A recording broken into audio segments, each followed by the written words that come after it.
ओम शांति। 14 जून 2026 के अव्यक्त इशारे हैं। बाबा हम बच्चों को संपूर्ण स्थिति को प्राप्त करने के लिए प्रेरित कर रहे हैं। तो किस प्रकार से हमें संपूर्ण बनना है? अभी अभी आवाज में, अभी अभी आवाज से परे। जितना यह अभ्यास सरल और सहज हो जाएगा, उतना संपूर्णता समीप दिखाई देगी। संपूर्ण स्टेज की निशानी है, उनका पुरुषार्थ सरल होगा। याद की यात्रा, सर्विस दोनों ही सहज पुरुषार्थ में आ जाते हैं। जब दोनों में सरल सहज अनुभव हो, तब समझो संपूर्णता की अवस्था प्राप्त होने वाली है। तो अब अगर हम इस पर चिंतन करते हैं, तो मुख्य बात क्या है कि जैसे कछुआ अपने अंग बाहर भी निकाल लेता है और समय अनुसार अंदर भी समेट लेता है, तो यही प्रैक्टिस हम बच्चों को करनी है। जैसे ट्रैफिक कंट्रोल होता है, तो जब भी हम कोई सेवा कर रहे हैं, तो अभी अभी कर्म में है, बोल में है, आवाज में है, और 1 सेकंड में आवाज से परे हो जाए, जिसमें सेवा का कोई संकल्प भी ना चले। परमात्मा स्मृति, शांति, आत्म स्वरूप में संपूर्ण रूप में स्थित हो जाए। तो ऐसा हमें कर्म करते हुए बार बार खुद को चेक करना है कि क्या हम अपनी मन बुद्धि को तुरंत आवाज से परे की स्थिति में स्थित कर सकते हैं। तो बार बार दिन भर में हमें ऐसी प्रैक्टिस करनी है। फिर दूसरी बात आती है कि जैसे किसी भी अभ्यास से वह कार्य इतना सरल हो जाता है कि हम उस पर फिर ध्यान नहीं भी देते हैं, तो भी वह कार्य सुचारू रूप से होता रहता है।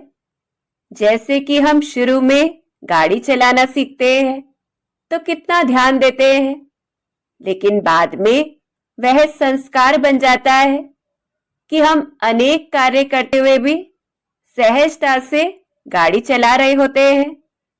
ऐसे ही जितना हमारा मन बुद्धि की एकाग्रता का अभ्यास होगा, 1 सेकंड में आवाज में आने का व आवाज से परे जाने का, तो हमें पुरुषार्थ भी इतना ही सरल और सहज लगेगा कि हम सहज ही याद की यात्रा में बैठ सकेंगे और अथक होकर सेवा कर सकेंगे। क्योंकि ऐसी स्थिति में सेवा कर्म योग बन जाता है, जिसमें परमात्मा याद की शक्ति का बल भर जाता है, जिससे अनेक फायदे हमें प्राप्त होते हैं। जैसे कि एक तो कर्म करते भी निरंतर बाबा की याद बनी रहती है।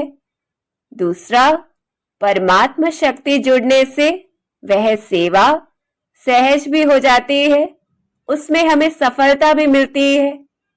तीसरा, मन शांत और हल्का होने के कारण सभी के अंदर में, हमारे अंदर सभी के लिए क्षमा भाव, शुभकामनाएं, शुभ भावनाएं रहती है कि किसी का बुरा व्यवहार आदि वह हमारे मन पर असर नहीं करता है।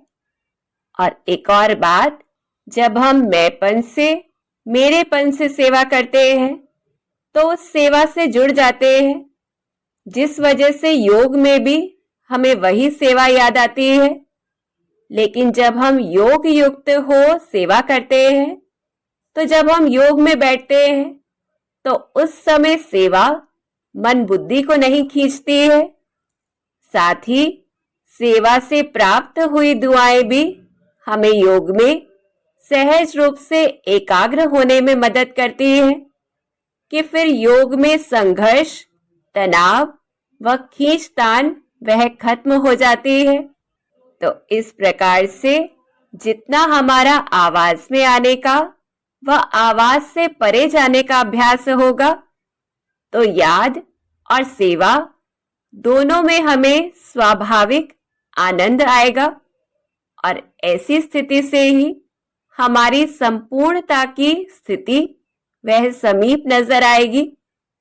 तो एक तो हमें अपनी मन बुद्धि की एकाग्रता का अभ्यास करना है और दूसरा खुद को चेक करते रहना है कि जितना हमें सेवा सहज लगती है, क्या याद में भी हम उतनी सहजता का अनुभव कर रहे हैं।